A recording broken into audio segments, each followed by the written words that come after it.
Hello friends, welcome to ஆரோக்கிய சமையல். இன்னைக்கு நம்ம வந்து எக் பெப்பர் மசாலா எப்படி செய்யலாம்னு தான் பார்க்க போறோம். வாங்க எப்படி செய்யலாம்னு பார்க்கலாம். ஸ்டவ் ஆன் பண்ணிட்டு ஒரு கடாய் வச்சுக்கலாம். இதுல வந்து 2 காஞ்ச மிளகாய் போட்டுக்கலாம். ஒரு 2 டீஸ்பூன் பெப்பர் எடுத்திருக்கேன், இதையும் நம்ம போட்டுக்கலாம்.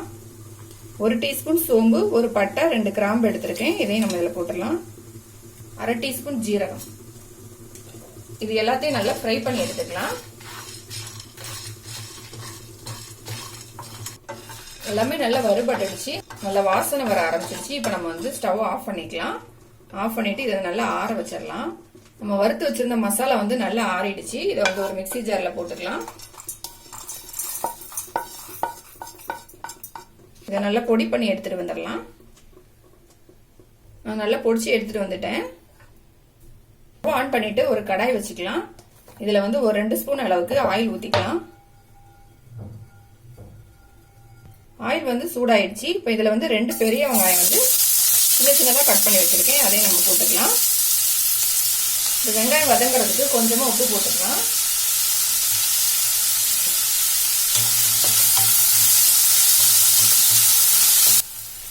வெங்காயம் வந்து வதங்கிடுச்சு. இப்போ இதுல வந்து ஒரு தக்காளி வந்து கட் பண்ணி வச்சிருக்கேன், அதை போட்டுக்கலாம்.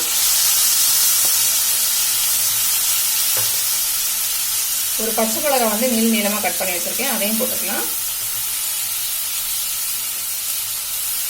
கொஞ்சமா கருவேப்பிலை போட்டுக்கலாம். இது எல்லாத்தையும் நல்லா வதக்கிடலாம்.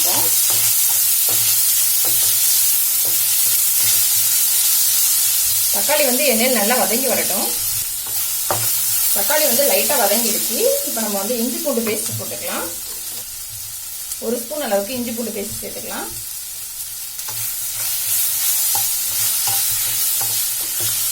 இஞ்சி பூண்டோட பச்சை வாசனை வந்து போயிடுச்சு. இப்போ நம்ம வந்து மிக்சியில பொடி பண்ணி வச்சிருந்ததை வந்து இதுல போட்டுக்கலாம்.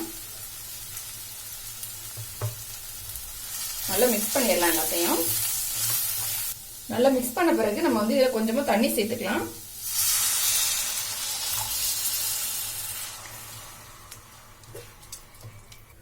ஒரு கிளாஸ் அளவுக்கு தண்ணி ஊற்றிருக்கேன். இது வந்து நல்லா கொதிக்கட்டும். நல்லா கொதி வர ஆரம்பிச்சிருச்சு. இப்போ நம்ம தேவையான அளவு உப்பு சேர்த்துக்கலாம்.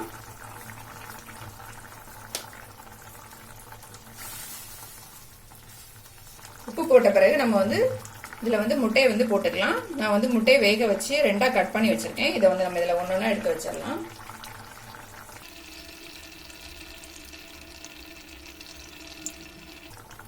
லைட்டா மிக்ஸ் பண்ணி விட்டுடலாம். லைட்டா மிக்ஸ் பண்ண பிறகு நம்ம க்ளோஸ் பண்ணி வச்சிடலாம். இந்த மசாலா எல்லாமே நல்லா இந்த முட்டையில வந்து இறங்கணும். இப்ப நம்ம வந்து ஓபன் பண்ணி பார்க்கலாம். நம்மளோட எக் மசாலா வந்து நல்லா கொதிக்க ஆரம்பிச்சிருச்சு. நம்ம வந்து கொஞ்சமா மல்லியில போட்டுக்கலாம். ஸ்டவ் வந்து ஆஃப் பண்ணிக்கலாம். நம்மளோட எக் பெப்பர் மசாலா வந்து ரெடி ஆயிடுச்சு. இதை வந்து கண்டிப்பா ட்ரை பண்ணி பாருங்க. இந்த வீடியோ உங்களுக்கு பிடிச்சிருந்தா லைக் பண்ணுங்க, ஷேர் பண்ணுங்க, மறக்காம என்னோட சேனலை சப்ஸ்கிரைப் பண்ணுங்க.